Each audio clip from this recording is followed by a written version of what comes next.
It's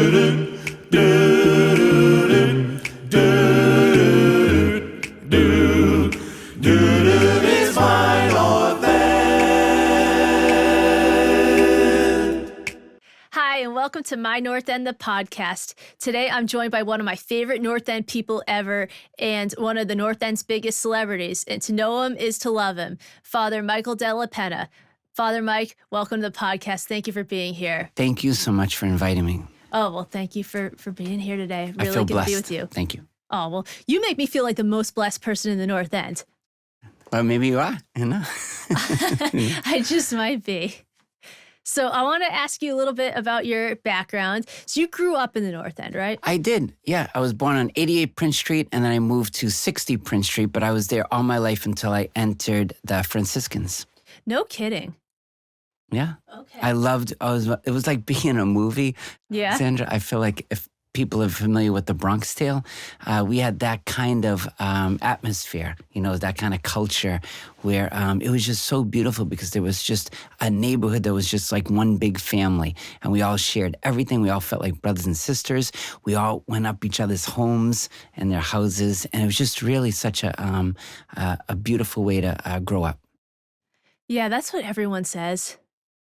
It was very special. I look back on those days, and everything was so different, but there was clubs on every corner, Right. and just a feeling of, I think we were, not only physically isolated, you know, if you remember before, no, you're too young, I guess, but we used to have the ramp, you know, Yeah. and it just made a little enclosure of the North End that kind of alienated us really from everything else. And so we were all, but even historically, I think, the immigration that us coming over later than say, you know, the Jewish and the Irish, Right. and the Irish who could speak, English, weren't as the minority that the Italians were. So I think it all kind of worked together to make us really grow, you know, in a special way, dependent on one another. Right. Yeah, that does sound really beautiful. Because, I always say I feel like I was born in the wrong time. I wish I had been a part of it. But I think also we have a lot of that spirit. And I know it's not exactly the same, but also I don't think any neighborhood in America has what we have. No, there's a warmth there, truly. I mean, having lived in Italy for about 3 years, the Italians can be, culturally, they're so inviting and they make everybody feel a part of the family. But I also think the streets, the proximity, Yeah. like we're on top of one another. You know, like even in the streets, you can't walk through the North End without getting noticed. You know, it's not like not like those big streets where, you know, or those big cities where you can almost like, you know, duck people. I mean, we're on top of one another. So all of that added up, I think, to, foster this beautiful communal, fraternal family relationships. Oh, yeah, for sure. So how many siblings were in your family? So I had an older brother, Okay. and I have a younger sister. My older brother passed away Oh, I'm sorry to hear when he that. was really young, too, Oh. Alexandra, 24. Oh, wow. And, oh, my gosh. But now my younger sister is like my big sister because every Sunday I promised her after being away from, the North End for 20 years, having come back 4 years ago, I go over her house every Sunday and I just hug her. And she spoils me. Her husband always cooks like a nice pasta. So we have like that traditional Italian Sunday where we just relax, watch the football game, and it's really nice.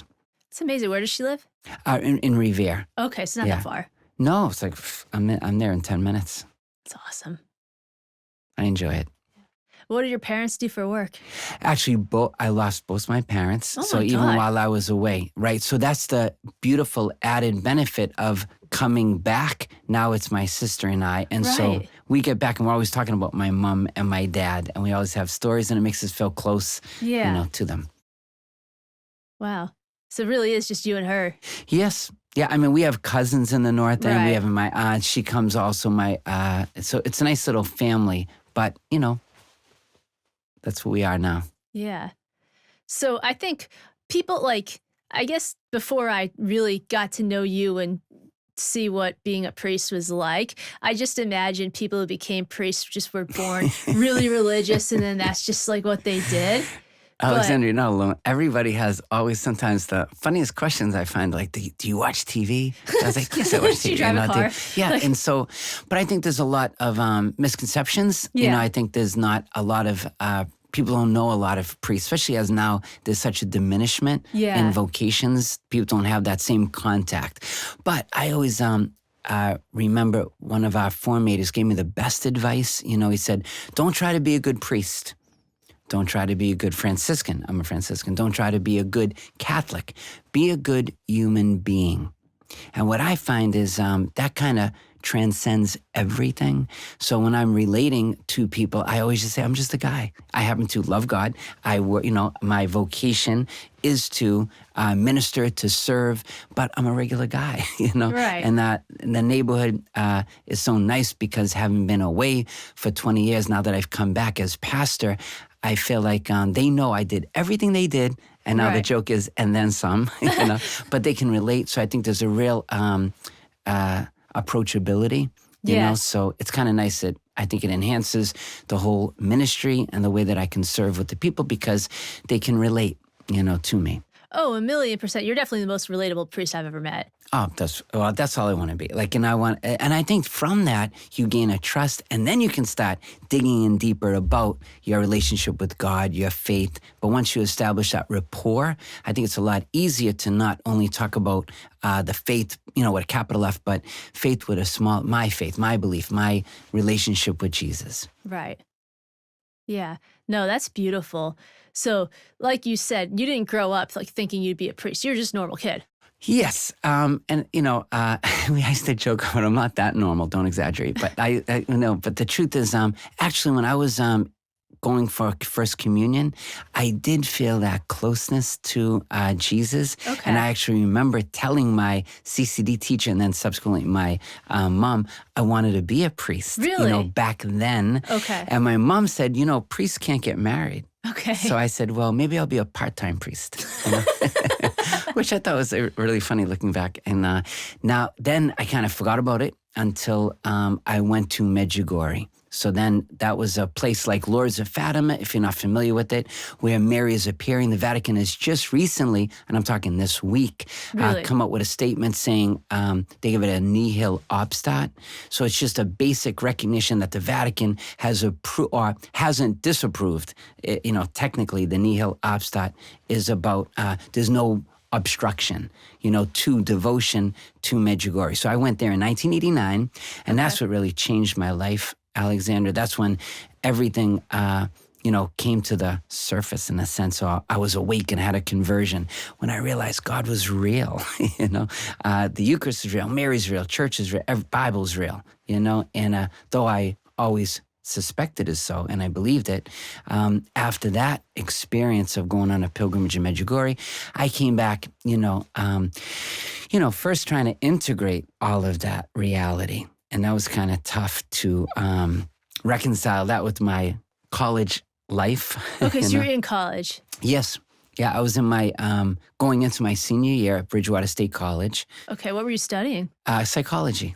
Huh. All right, that's very, that ties into what you do now very well. It wound up being nice. And actually, ironically, though, I had broke up with my girlfriend. So when I came back from Medjugorje, I really, really just wanted to go back out with her.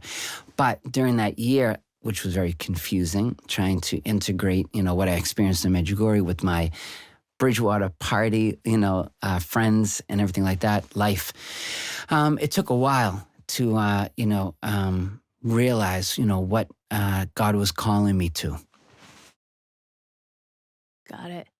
So you're a senior in college at this point, and you had been, how religious were you prior to that? It's funny, Alexandra, I was always searching. Okay. I was one of those kids that I wanted to know, I was, reading Nietzsche. I was, looking at other, I remember there was I don't know if he was evangelical, but he pulled me aside. We'd read the Bible. Okay. I would go to mass, but none of my friends would, You're right. So I kind of sneak out because I did feel this affinity, this draw towards God, but it wasn't compatible. I wasn't very priestly, let's say, in college, so I'd be doing both. I'd be, you're just living of the at world. college. Yeah. Exactly. Wildflower is right on Hanover Street, above the post office and across the street from CVS. Victoria and Cole are the two best stylists in Boston. They offer coloring, cuts, finishes, and styling. They also do bridal hair. They specialize in styling for the big day. And from their big windows at 215 Hanover Street with plenty of natural light, this is one of the North End's sneaky best people watching spots. I think it's second only to the two window tables at Cafe Victoria for people watching. They also carry the best line of hair products. So give them a call at 857-232-4767 to book today, or visit their website at wildflowerhairstudio.com.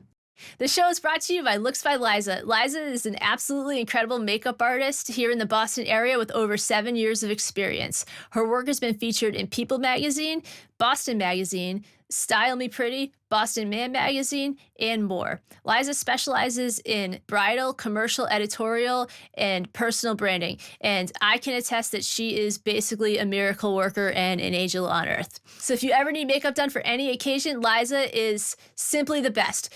So go to looksbyliza.com to schedule your appointment today. So what even brought you to your pilgrimage?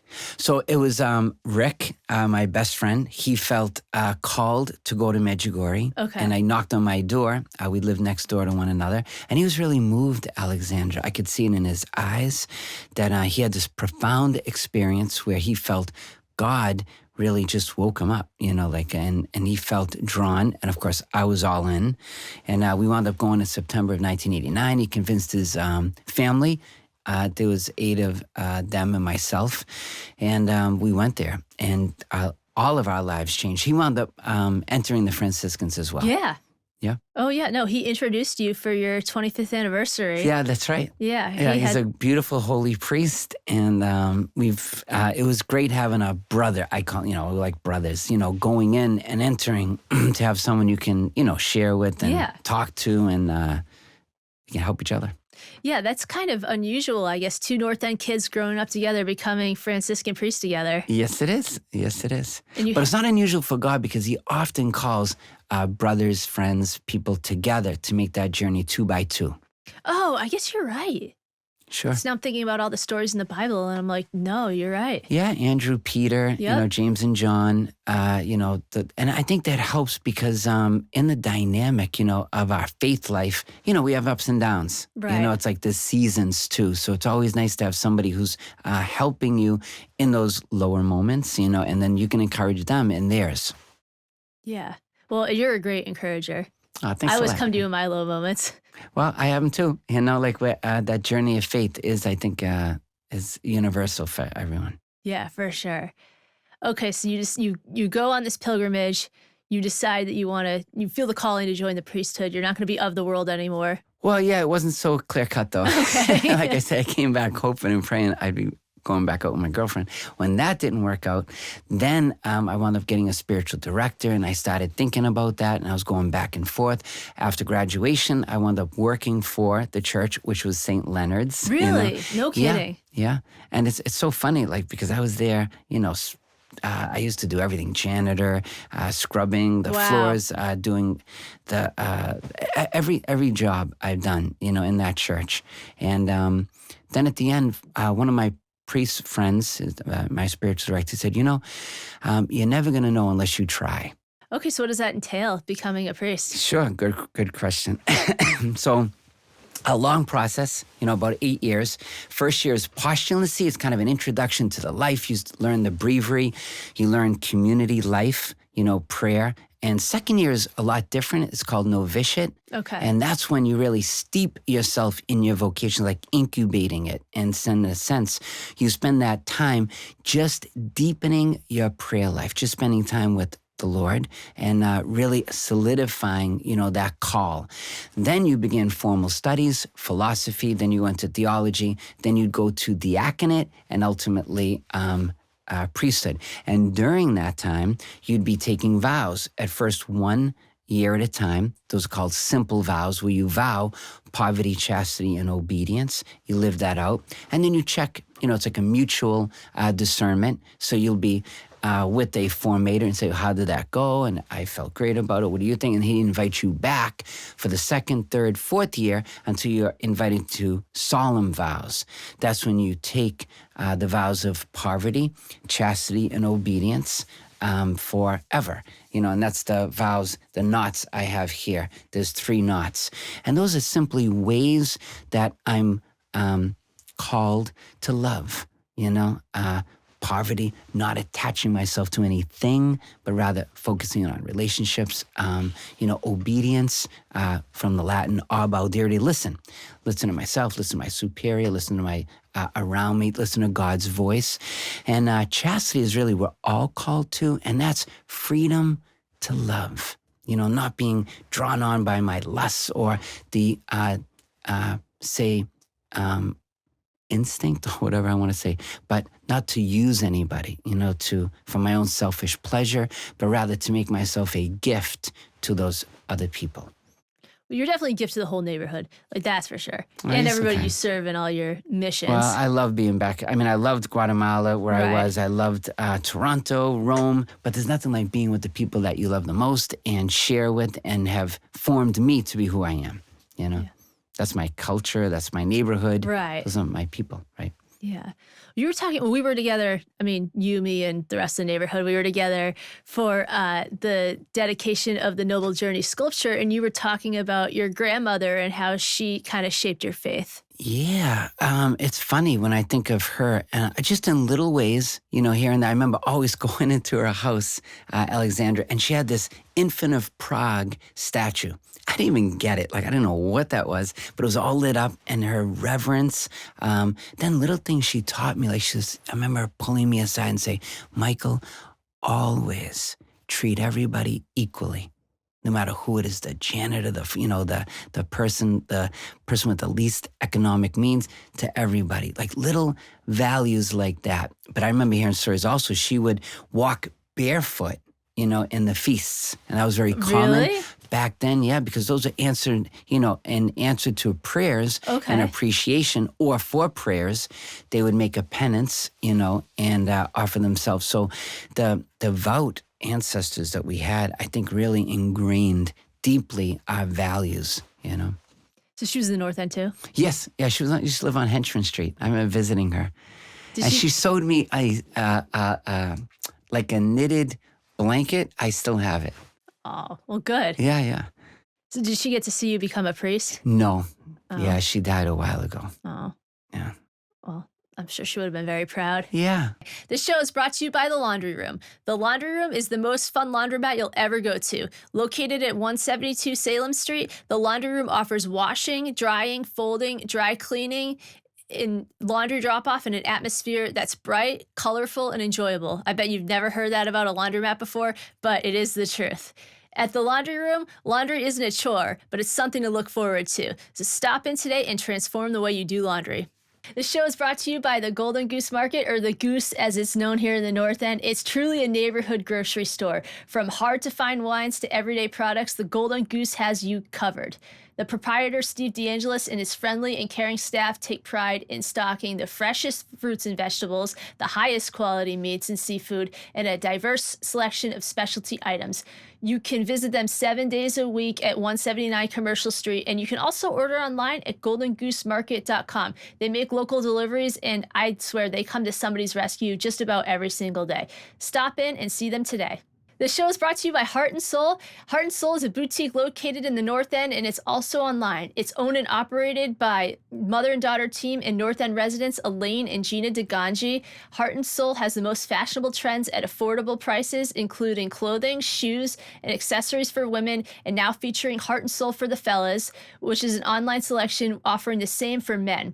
All items are carefully handpicked. They often feature North End designers, and they're only available in limited quantities. So once they're gone, they're gone. So when you're in the North End, be sure to stop by, see Gina and Elaine at 354 Hanover Street, and stay on trend. So wait, how long did all the years of progression and then all the vows, how long does that take? So that was 8 years. 8 years? Yeah. Okay, yeah. so were you in the North End at that time, like No, also none at of St. it. Leonard's, or you're Well, like isolated? that's not true. Yeah, I'm sorry to interrupt you. Yeah. I was there. I was at St. Christopher's for about 2 of those years. Then initially I was at Andover. Then we went to Catskill, New York for our novitiate. But I wound up moving to Brighton when we went to BC. I went to BC in Weston Jesuit. Okay. So we were there. All right, and then you were official. Then I went to Rome. Okay, so that's where they sent you? Well, that's where they invited me to go Okay. to do my doctorate. Oh, wow. Okay. Yeah, I guess you don't say no to Rome. Yeah, it was beautiful. I was like, sure, I'd be happy to go to Rome. How long did that take? 3 years. Okay, so you're in Rome for 3 years. Yeah, beautiful. That was such a gift, just the ability to see the North End is derived from, Yeah. Italian culture. So you could see what let's just say the poorer, and maybe less educated farmers, that predominantly came from Italy at that time. You could see what they were trying to do, imitating the Berninis and the beauty and the thing, so when they came over, I think they were trying to, in their way, remember what they had over in the old country. Yeah, well, that's for sure. And I think everybody does a really great job of that now, too, that they keep those traditions alive and yeah. you know exactly where they came from. Sure. Yeah. So that began the start of your 20-year odyssey outside of the North End. Yes, it did. Yeah. And immediately they sent me to Canada. Okay. I was at St. Peter's. I loved it there. The Canadians were just so beautiful. I was in a part of Woodbridge, it was called, and it was where almost everyone was Italian. Really? Yeah, there's 1 million Italians in Toronto. Okay. Or maybe in Canada. And that's the most out of any country living outside of Italy. Was that a coincidence or like they knew you were Italian? Well, no, because our province is located along the East Coast. So we've always predominantly and historically worked with the Italian immigrants. So we had parishes all along the East Coast, and that's where all of the immigrants came and lived. So our parishes were always pastoring to the Italians. Okay, so it's a little bit by design. Yes. But it also speaks to how strong those traditions are.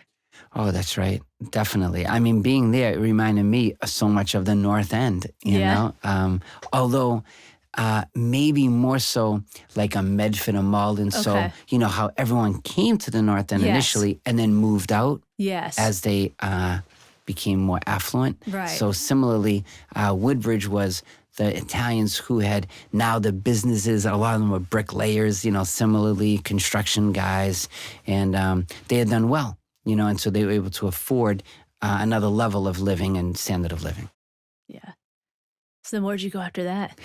Then I wound up going to Italy for those 3 years. That's when I did my doctorate. And then I went to Guatemala for 11. And that's 11 years? Yeah, and I asked to go. You asked to go. Okay, so you lived there and worked there like full time, basically. Yeah. I mean, I loved all of my, wherever I was stationed. But I had, talked about poverty a lot. I had wrote about it. And now I wanted to try to live it. Oh, okay. So that's when I asked if I can become a missionary. We have places in Honduras, Guatemala, and El Salvador. And they decided to send me to the missions in Guatemala.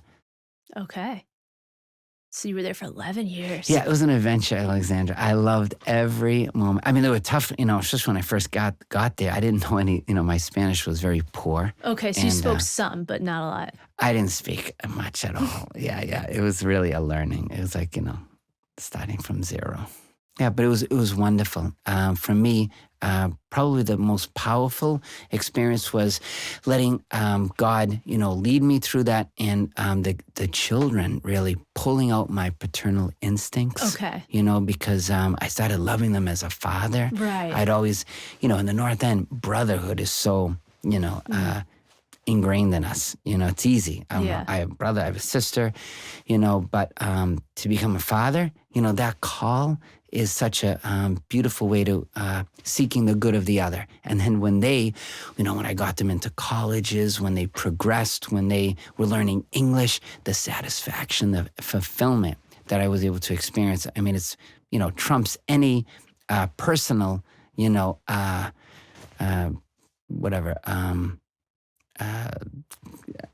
thing that I've, a reward or any accomplishment I've ever experienced, to see them do well. And that's what I think parents feel, when their children do well, you just gain this amazing joy. Yeah. And you're still in touch with a lot of them, right? Yeah, not a lot. Like I do go back every once in a while. A lot Okay. of the benefactors will invite me to their weddings, and I continue doing that now to their children's baptisms and things like that. So I'll go back once in a while. And then some of them who have gone on, like they became au pairs here in this country, and once in a while they'll come and visit. And it's just like extraordinary, you can imagine. Yeah. Oh, absolutely. Yeah, having a hand in teaching them English, although North End English, the That's a poor little kids, different. park the car in the Harvard yard, the poor kids, Got a market basket. Yeah, exactly. But, it's been fun. That's amazing. You got to come back. After Guatemala, I came back. What happened is they asked me, they said, would you be willing to go to St. Leonard's? And of course, I was like, of course I would. Okay. And I came back just in time for COVID 2020. That's right. Yeah, and then... So I remember Father Claude did the Ash Wednesday Mass, and I think that might be the last time I saw him, honestly. Yeah, you're right. Yeah. That was unfortunate. The whole thing, yeah. Yeah. But I know just because I had moved to the North End. I'd been there for almost 4 years at that time. And I mean, I love Father Claude too, but I kept hearing about this guy who had grown up in the North End coming back and just how great he was and how excited everybody was to have thanks you. for your compliments, Alexandra. Thank you so much. Well, it wasn't my compliment at that point. You're so kind. But I was like, oh, that's nice. And then I met you and I was like, oh, he's the real deal. I can see what they see in this guy. Oh, thank you. Well, I want to be a good priest, I want to be authentic and spread Jesus' love. That to me has been the most fulfilling, vocation I can think of, Well, I think you have to be in the top 1% of priests in the entire world because you really, so you do it all in our neighborhood. Well, I love it, and I love what I'm doing, and the shows. But I tell you, I really feel, and I tell everybody this, Alexandra, when I was ordained, I don't know if every priest gets a gift, but I believe I got the gift that God wanted to surround me with the best people. And so when I look around myself, whether I was in Guatemala, Rome, always God sends the most amazing people. So it makes it a lot easier and fulfilling and fun and happy and joy-filled because the quality, the caliber of the people around me. I mean, look at the youth in the North End. I think of Fernando Limbo. I think of Claire McClellan, you. Thank you. I mean, there's such amazing people that are so successful. They're articulate. They're faith-filled. Imagine ministering in that context. I mean, that's a joy right there. Yeah. The show is brought to you by Terra Mia Boston. Since 1993, this has been one of Boston's best absolute hidden gems. With only a dozen tables, it's a really intimate setting. Julia Child used to love going there, and it's been a staple for celebrities visiting the North End ever since. It's owned and operated by a North End family who's been in the neighborhood for generations, so you can trust that the authenticity is really as advertised. It's located on Salem Street, and it's perfect for all occasions. So stop in at Terra Mia, make your reservation today, and have one of the greatest meals you'll ever have. This show is brought to you by I Am Books. I Am Books is an independent bookstore located in the heart of the North End at 124 Salem Street. This gem of a neighborhood bookstore has everything you need. Books, stationery, last-minute gifts, seriously everything. From best-selling fiction to cookbooks, as well as books in Italian and a fabulously curated children's and kids section. The North End's only bookstore has become a must-see destination for locals and visitors alike. It's the first and only Italian-American bookstore in the country. I Am Books on Salem Street is looking forward to greeting you in their welcoming space full of cultural and literary wonders, or online at iambooksboston.com. The show is brought to you by Salon Maria Italiana. Salon Maria Italiana is absolutely iconic in the North End, and it has been for over 50 years. Founded by Ermino and Vonda Martinetti, this husband and wife team wanted to feed their children the freshest Italian foods that they knew from their own homeland. And for more than 5 decades, they've done just that. They've stocked only the very best in olive oils, vinegar, pasta, cold cuts, cheeses, and other specialty products. And local residents and visitors alike have been relying on them for quality, freshness, and authenticity, and they never disappoint. Salon Maria Italiana is located at 151 Richmond Street, right around the corner from the Paul Revere House. Stop in and see them today. So I'm blessed. Well, we're blessed to have you. I mean, every time I see you, is you do all the. I mean, if it's a funeral, you're doing the mass, and I always think to myself that must be kind of.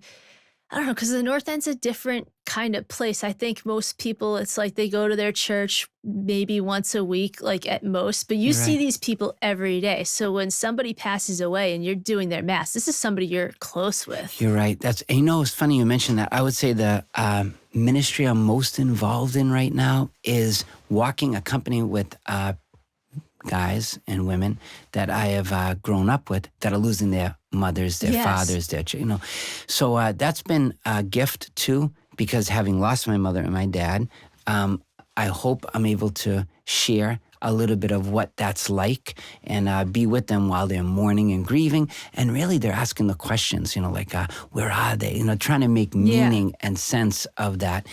And often that's what happens when we encounter our own mortality or, our close relatives. That's when the big questions start coming, Yeah. and we start wondering, al di là, like in Italian, mean? like what's beyond, what Okay. happens after, and as we get older, I think that becomes more of an acute existential question.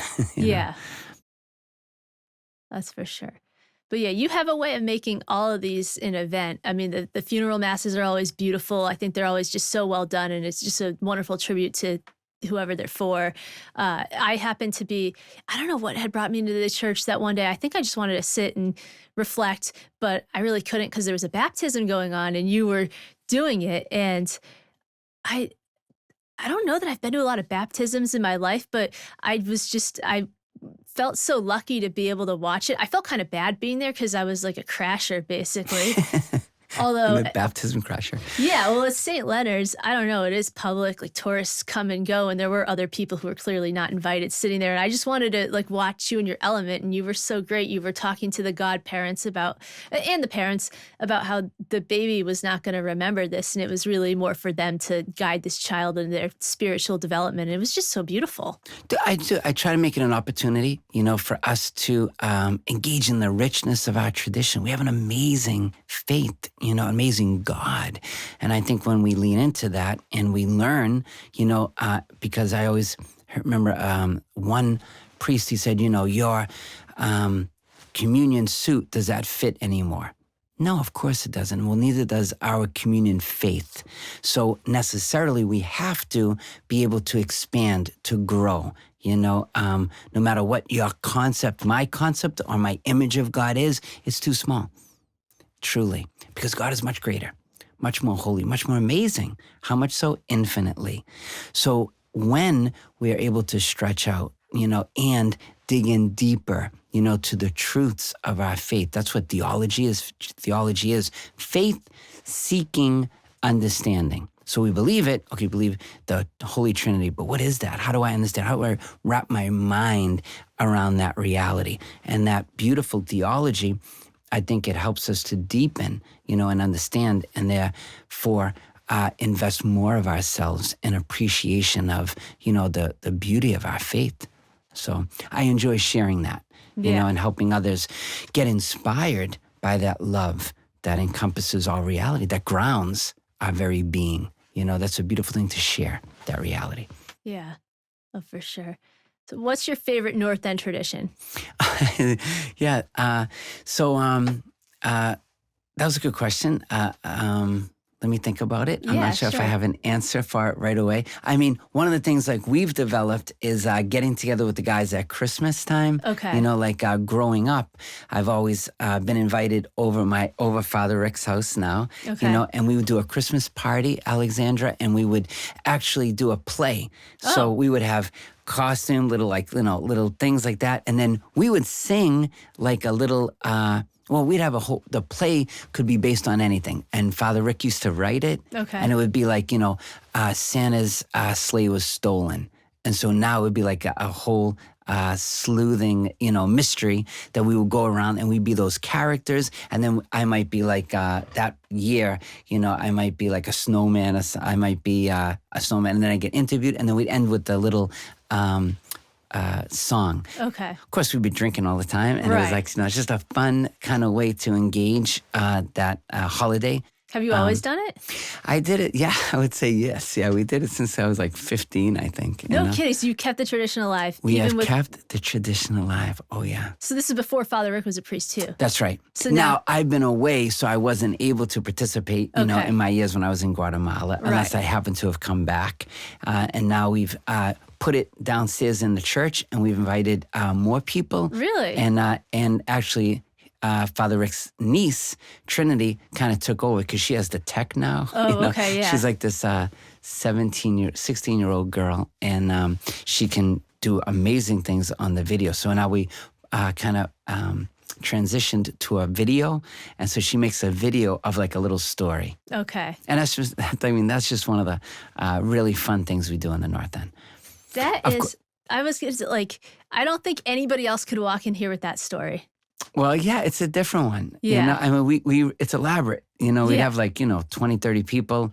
But another tradition, the obvious ones are the feasts. Yeah. You know, like I kind going of thought around. this is like what you would say. Well, that's what, you set me up with like, it's like, I didn't hit it out though, but Don't worry about it. No, well, because everybody loves the feast and with good reason, but that's such a unique thing. Well, what we used to do at the feast was really beautiful. For the St. Anthony's feast, we would get together with our friends and we would rip up a bill, first $1 bill, and each take a piece. And we'd carry it around with us for all year until we got it all reunited on that night. And then we'd celebrate. And of course, it became a $5, $10, $20, $100 bill. We always do a $100 bill, rip it up, and then reunite it at the end of the year. So we'd keep it in our wallet. Oh. And that would be a way of remembering and anticipating that the next feast. We should bring that one back. I like that. That was a nice one. Yeah, we don't do that anymore.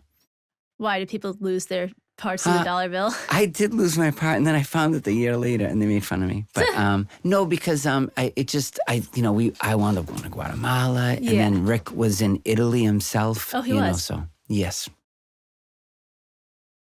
So he kind of traveled and came back too. Yes. Now his ministry has been predominantly formation. Okay. Like he did formation for our province, and then he also did it at Steubenville. He did it at Ave Maria, and now he's currently starting a new position at Marian University. Oh, where is that? Indianapolis. Oh, okay. So he won't be around? Nope, that's a Franciscan university. Oh, well, sorry to see him go. Yeah, I know. He's been he comes back every once in a while. Yeah, well, his whole family's here, right? That's right. Yeah, so he'll be back. Yes. Because you would visit. It's just. Yeah, his mom is like my mom. And that's how the North End was. One mother of one of us was mother to all of us. They raised us, They really took that interest and that love, and they really cultivated it for us. Yeah, that's beautiful. Thank you. So what would you like to most see in the North End? Like if you could pick one thing, what would you like to see the most in our neighborhood in the future? I want to see everybody find God instead of too priestly pastor answer. To me, one of the most beautiful parts of our neighborhood, especially coming straight off of the Noble Journey sculpture dedication, it got me more and more reflective about how, all of our ancestors who came over brought with them their faith. And that's why, our church is the first Italian church built by Italian immigrants, first church built by Italian immigrants in New England. Yes. So it was super important for them. And remember, they were mostly poor. Yeah.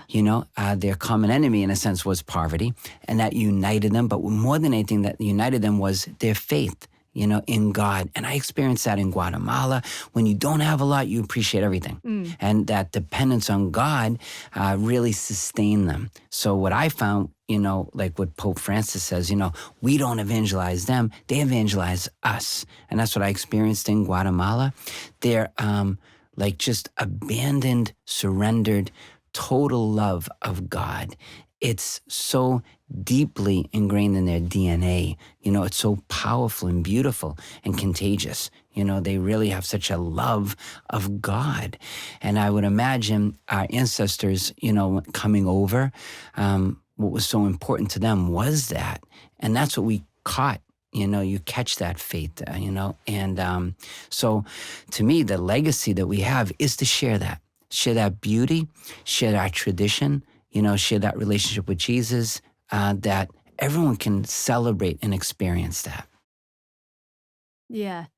No, I love that because you're right. It's the backbone of everything the North End or this. I mean, I know there's been different immigrants at different times, but the modern day with the Italian American influence, that's the backbone of everything that's so You, great about it. you make a good point. I remember a doctor friend of mine that used to help us out. He's from Canada. And Okay. he actually said, life is about relationship.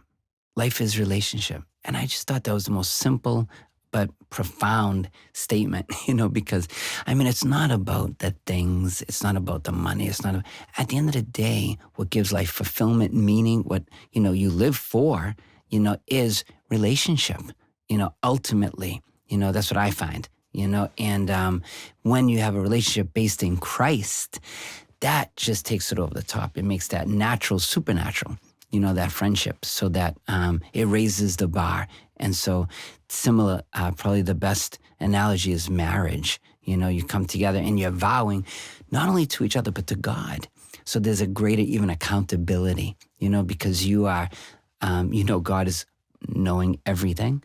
And to have that depth of friendship really solidified or united in Christ, that makes the relationship so much more powerful and fulfilling and beautiful. I love that.